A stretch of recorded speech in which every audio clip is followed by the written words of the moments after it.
Alors la première étape, ça va être déjà de commander le diaporama sur notre site internet www.icongraphique.com. Donc vous allez sur le site, vous recherchez le diaporama que vous souhaitez. Donc là on a le SST, on ajoute dans le panier, on fait commander. On va avoir donc toutes les étapes d'une commande. Si vous avez déjà un compte, tout est déjà enregistré. Sinon il va falloir créer un compte et donc vous allez pouvoir régler avec votre carte bancaire ou avec tout autre moyen de paiement. Donc on fait commander, on est renvoyé vers la plateforme de paiement sécurisé.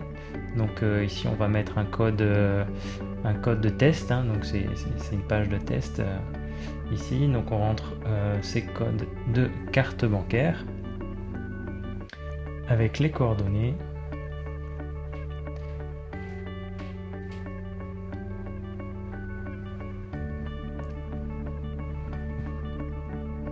Le paiement se met en place, ça charge et immédiatement vous allez recevoir une confirmation de commande par email et également sur la facture et sur votre compte.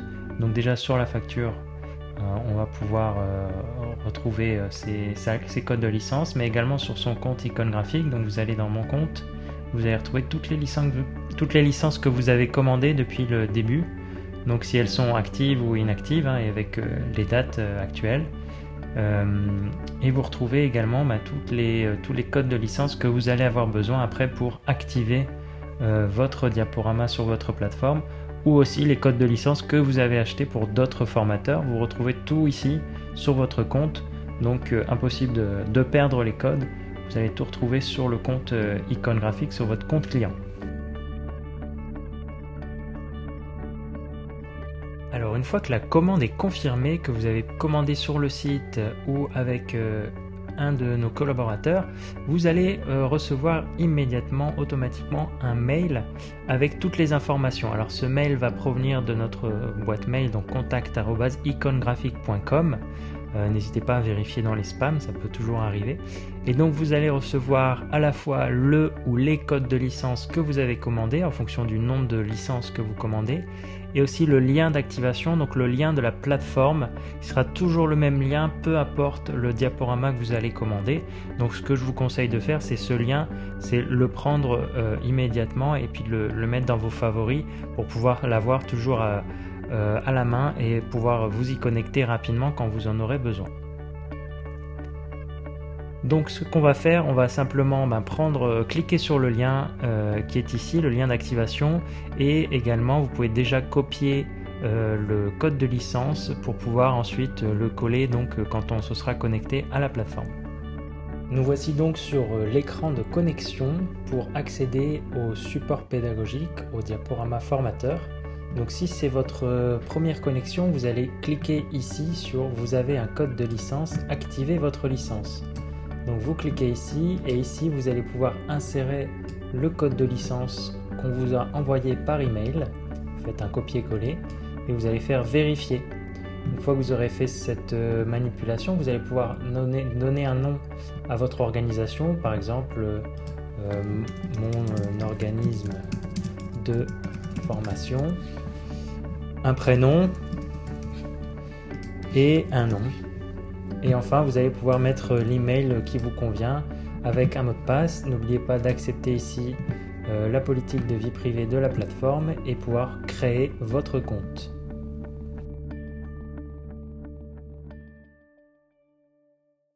Me voici donc connecté à ma plateforme de diaporama formateur Icongraphique. Donc je vais retrouver ici tous les diaporamas auxquels j'ai accès, donc les diaporamas que j'aurais commandés sur le site des éditions Icongraphique.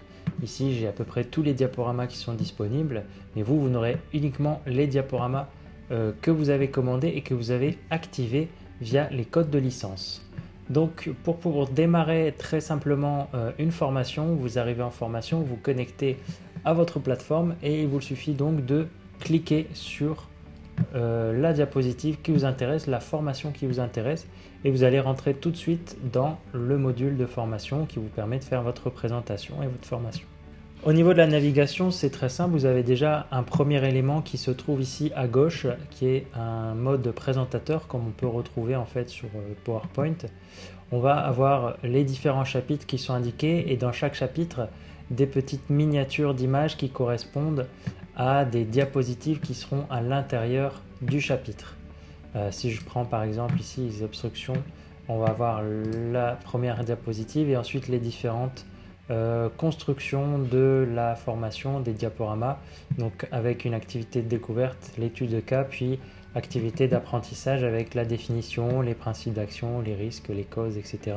Et les différentes conduites à tenir, où on va pouvoir justement présenter les gestes de secours avec les participants avec une aide visuelle directement intégrée dans le support pédagogique. Donc chaque élément, chaque partie en fait de la formation, notamment ici sur le PSC, on est toujours sur cette même construction et cette navigation qui est très facile, qui vous permet de vous repérer très facilement dans la formation et d'aller chercher très rapidement ce que vous avez besoin. Par exemple, j'ai envie d'aller dans le principe d'action des hémorragies, je vais le trouver ici très simplement, très facilement. Au niveau de la navigation, on va avoir deux options. Soit on va utiliser le clavier avec les petites flèches, donc à gauche ou à droite pour avancer et à gauche pour reculer.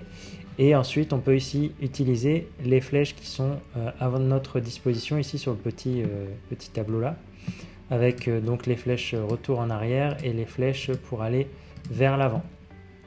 Vous remarquerez également des flèches, des doubles flèches qui permettent en fait de retourner directement au chapitre d'avant ou au chapitre suivant. Là on est dans les hémorragies, le chapitre d'avant c'est les obstructions, donc si je clique dessus, je me retrouve à la partie obstruction. Si je reviens ici à mes hémorragies, vous remarquerez une chose, quand je clique, je vais cliquer ici vers la droite et là ma diapositive est terminée et je le sais parce que j'ai ici un petit triangle vert qui va s'afficher. Ce petit triangle vert indique fin de cette diapositive mais pas fin du chapitre, donc je reste toujours dans le même chapitre. Simplement je sais qu'en cliquant une nouvelle fois vers la droite, je vais avoir une nouvelle image ou un nouveau texte qui va s'afficher. Et donc là je clique, il y a l'animation qui démarre et fin de la diapositive, petit triangle rouge, ça signifie que je change de partie donc dans mon chapitre et je vais pouvoir continuer ainsi de suite. Autre option que je peux utiliser à tout moment dans la formation, ici en haut à gauche on a un petit bouton snooze avec un petit bouton pause. Il suffit de cliquer dessus pour complètement cacher la formation et donc recapter l'attention des participants sur soi, sur le formateur, ce qui permet par exemple d'expliquer un geste en reprenant l'attention des participants sans qu'ils regardent le diaporama. Vous remarquerez qu'ici on a plusieurs éléments qui sont affichés en permanence. On peut bien sûr les cacher et les enlever. On peut mettre ici en mode plein écran et on peut ici enlever la petite barre de navigation, ce qui me permet d'avoir vraiment un écran très propre où je vais pouvoir montrer tous les éléments de la formation sans avoir aucun élément autour qui pourrait perturber l'attention de mes participants. Je peux bien sûr la réactiver à tout moment en cliquant ici en bas à gauche pour aller chercher si j'ai besoin d'autre chose. Et on a aussi un petit porte-document qui est un porte-document qu'on vient soi-même en tant que formateur ou gestionnaire du groupe de formateurs ajouter avec des documents qu'on va pouvoir mettre. Donc ici c'est des documents qu'on a mis nous, mais vous n'aurez aucun document à partir du moment où vous n'en mettez pas. La première chose à faire c'est éventuellement de mettre des recommandations ou alors on peut mettre aussi son scénario pédagogique, son règlement intérieur, on peut mettre des modèles de feuilles d'émargement, c'est un exemple. Tout est possible, c'est des documents qui sont facilement utilisables et qui sont toujours faciles d'accès pour tous les formateurs qui auront accès au diaporama. C'est aussi un moyen de communiquer avec ces formateurs avec des documents qu'ils pourront utiliser. Ce n'est pas forcément utile pour présenter, c'est plutôt des documents à destination du formateur, mais au moins ils sont là et ils sont facilement accessibles en cliquant simplement ici sur le petit porte-document.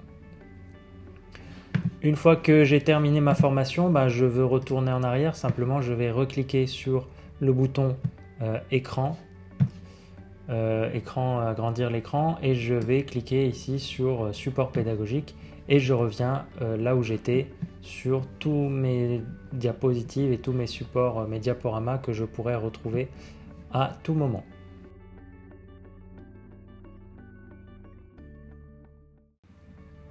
Comment modifier et personnaliser mon diaporama formateur? Alors pour cela, je vais aller donc sur support pédagogique sur mon compte formateur et je vais rechercher le diaporama qui m'intéresse, par exemple GQS pour gestes qui sauvent. Et vous allez voir sur les documents, les diaporamas originaux d'icônes graphiques, vous allez avoir une option qui est celle de dupliquer. Donc c'est deux petits carrés ensemble, vous allez cliquer dessus et ça va vous permettre de dupliquer la formation. C'est en dupliquant la formation que l'on va pouvoir modifier. Vous voyez, maintenant on a deux options supplémentaires, donc supprimer le diaporama ou le modifier. Et donc en modifiant, je vais pouvoir modifier mon diaporama. Plusieurs options pour modifier mon diaporama. Je peux modifier le titre. Donc si j'ai envie de mettre perso, voilà, ça permettra de savoir lequel on utilise. On peut également changer l'image de couverture. On peut le partager si vous travaillez avec des formateurs, avec différentes personnes et vous souhaitez partager le diaporama, vous allez pouvoir cocher cette case pour le partager avec les formateurs qui utiliseront votre diaporama que vous aurez préparé pour eux. Ensuite, on va voir tous les chapitres ici avec un système de glisser-déposer. Donc si vous souhaitez changer l'ordre des diapositives, si vous souhaitez par exemple mettre l'alerte au secours avant la protection, eh bien vous pouvez en cliquant simplement et en déposant la slide. Ensuite, si vous voulez rentrer dans le détail de chaque élément, on va pouvoir cliquer ici sur le petit stylo sur chaque chapitre et on va voir les différentes slides qui existent. Alors les slides, elles ont un nom et puis surtout elles ont un système, un fichier. Toutes les slides iconographiques sont réalisées avec du code HTML. Donc c'est un ensemble finalement de slides et de diapositives qui vient créer par exemple le fichier hémorragie externe. Donc si vous le souhaitez, vous pouvez le supprimer, donc enlever les hémorragies externes, mais vous ne pourrez pas le modifier. Pourquoi? Simplement parce que c'est du HTML, donc c'est un fichier, il y a du code et on ne peut pas modifier ce fichier en entier. Donc si vous souhaitez enlever les hémorragies externes, vous pouvez l'enlever, mais vous ne pourrez pas le modifier à l'intérieur. On peut également, dans les chapitres, bien sûr, changer les différentes diapositives et changer l'ordre. Si on souhaite mettre la conduite à tenir d'une hémorragie juste après l'étude de cas, eh bien c'est possible simplement avec un glisser-déposer. Donc ça c'est le premier niveau de personnalisation.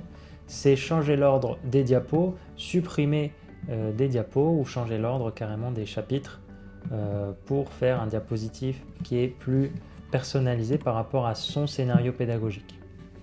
Maintenant, le deuxième niveau, ça va être de créer ses propres slides et de créer son propre diaporama. Pour cela, vous allez pouvoir cliquer sur ajouter une slide ou ajouter un chapitre, puis ajouter une slide. Ajouter une slide, vous allez avoir une nouvelle option qui va s'ouvrir avec différents types de slides. Donc c'est vous qui choisissez le type de slide que vous allez insérer. Par exemple, si je souhaite ajouter une image, parce que j'ai une image que j'ai faite moi-même, que je souhaite l'insérer, je vais soit glisser, déposer, soit cliquer pour l'insérer depuis mon ordinateur, cette image, pour par exemple faire une étude de cas ou faire, un quiz, ce que vous voulez. On va pouvoir lui donner un titre et puis insérer l'image. On aura des options de vidéo également, une vidéo qu'on a soi et qu'on veut mettre en place. Un document, donc ça peut être un PDF, un document X, donc Word, etc. Ça peut être aussi du HTML et des présentations. Et là, vous vous rendez compte que le HTML, c'est assez puissant pour faire vraiment vos propres diaporamas si vous maîtrisez ce langage ou si vous faites appel à quelqu'un qui le maîtrise. Vous pouvez créer vos propres slides comme nous, on l'a fait avec un langage HTML. Ensuite, on a aussi des modèles qu'on va pouvoir utiliser et on a un système de modèles qui est pour l'instant avec 4 possibilités mais qui va venir s'étoffer avec plusieurs possibilités dans le temps qu'on viendra ajouter. Pour l'instant, on a par exemple la possibilité de mettre texte plus image. Donc finalement, vous avez un template, un modèle pour créer votre propre diaporama avec déjà des diapositives préconçues. Voilà, on peut mettre, voilà, on peut mettre ce qu'on veut. Étude de cas. Et ici, on va ajouter l'image qu'on souhaite ajouter. Et comme ça, on aura finalement son propre diaporama. Donc là, je vais mettre un titre.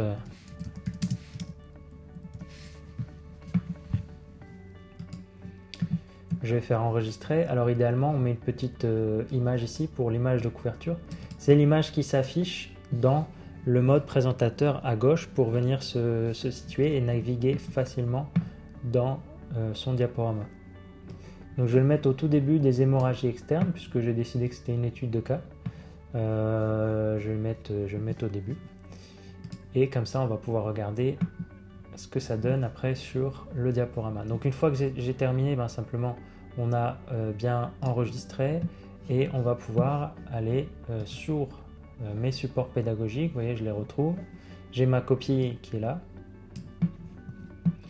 Je vais pouvoir cliquer dessus et je vais aller chercher les hémorragies. Et vous voyez qu'elle s'est affichée ici en petit à gauche. Donc comme on n'a pas mis d'image de couverture, on a juste le texte. Et si je clique dessus, voilà, comme j'ai fait ça, c'est assez rapidement. J'ai pas d'image, mais j'ai mis mon texte apparaît ici et je peux rajouter donc cette fameuse image que j'aurais trouvée, que j'aurais à ma disposition, que je pourrais présenter. Vous voyez que ça s'insère directement dans le diaporama iconographique, donc dans le diaporama que vous avez à votre disposition. Vous pouvez vraiment l'ajouter et mettre des nouvelles choses directement dans la formation iconographique.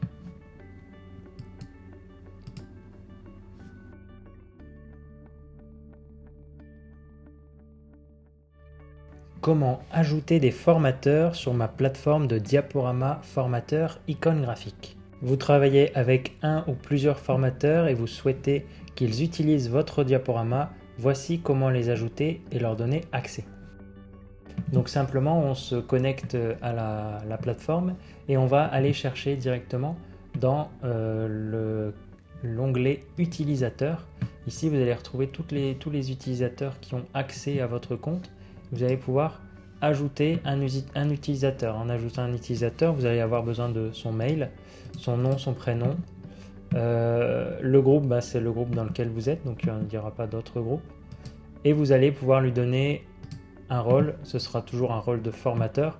La seule différence entre le gestionnaire de groupe et le formateur, c'est que le gestionnaire de groupe, lui, peut modifier les diaporamas, créer des nouveaux diaporamas, que le formateur pourra juste utiliser et présenter les diaporamas. Donc il n'y a pas cette possibilité de personnalisation, mais c'est la seule différence, sinon c'est la même chose. Donc une fois qu'on a créé un nouvel utilisateur, on va pouvoir lui donner accès à une licence. Donc pour cela, on va aller dans Abonnement. On va ajouter le code de licence en cliquant ici en haut à droite. Donc le code qu'on a reçu par email. On va ajouter le code ici, ajouter. Vous voyez là, il s'est ajouté ici en bas. J'ai un nouveau code et qui est actuellement utilisé par 0 sur 1, donc personne ne l'utilise dans mon compte. Le code est bien actif, il est actif au 17 décembre, c'est la date d'aujourd'hui. Et il sera donc inactif à partir du 17 janvier de l'année du mois prochain, puisque j'ai activé un code qui dure seulement un mois, donc c'est normal. Ce code, c'est bien la formation que j'avais commandée. Ici, on est sur le geste qui sauve. On retrouve le code qui est là. Et je vais pouvoir donc le donner, je vais pouvoir le donner à un formateur. Donc pour cela, je vais cliquer sur les 3 petits points qui sont juste ici à côté du code que je viens d'ajouter. Je vais faire modifier. Je vais ajouter le formateur qui est déjà dans ma base de données. J'ajoute le formateur concerné pour qu'il puisse avoir accès à cette nouvelle formation, qu'il aura accès lui sur son compte personnel, puisqu'il a un email et donc il aura accès à cette formation avec son mail. Vous avez également la possibilité de modifier l'affichage de votre groupe et donc de créer vraiment un aspect plus graphique qui vous correspond plus. Et pour cela, on va rentrer dans l'onglet paramètres du groupe et on va pouvoir donc donner le nom du groupe, donc de l'organisme de formation, de l'association, de ce que vous voulez, le mettre une couleur primaire, une couleur secondaire et ajouter le logo. Tout ça, ça va s'afficher en remplacement en fait des couleurs iconographiques et ce qui vous permettra d'avoir vraiment une plateforme personnalisée à votre image, que ce soit pour vous, pour vos formateurs, mais aussi pour vos apprenants. Et après, vous pourrez également ajouter votre logo dans les diaporamas avec des diapositives avec votre logo.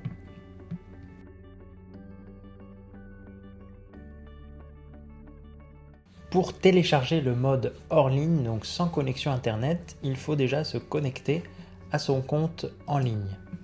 Une fois qu'on est connecté, on va aller directement dans l'onglet Applications à gauche. Ici, dans cet onglet Applications, on va avoir des explications pour savoir comment configurer son application, donc la télécharger sur son ordinateur. Ici, je suis sur un macOS avec un navigateur donc, qui est Google Chrome. Et donc, je suis compatible pour télécharger l'application. Je vais suivre les indications que me donne ici la plateforme. Je vais donc cliquer ici en haut à droite. Ici, on va faire ouvrir avec iDoc. Il va nous ouvrir une nouvelle page et cette page en fait va être la copie de ce qu'on avait sur la version en ligne. Sauf qu'ici, vous voyez, on est sur une application, donc on n'a pas besoin d'internet. Je peux me déconnecter du Wi-Fi et je vais pouvoir utiliser donc mes supports pédagogiques que je devrais donc télécharger pour les avoir sur mon compte et que je vais pouvoir donc utiliser de manière très fluide, très rapidement, sans besoin d'internet, sans besoin de connexion. Ici, on ne dépend pas d'une connexion internet pour aller dans les slides suivantes, ce qui nous permet en fait d'aller assez rapidement et d'avoir aucun souci en fait pour toutes nos formations, que ce soit en ligne ou hors ligne. Moi, je vous conseille de toujours utiliser la version hors ligne. Pourquoi? Parce que effectivement, on n'a pas besoin d'internet, donc les slides elles sont déjà pré-téléchargées dans notre ordinateur, dans l'application, et donc on n'a pas besoin d'aller utiliser internet pour charger les slides.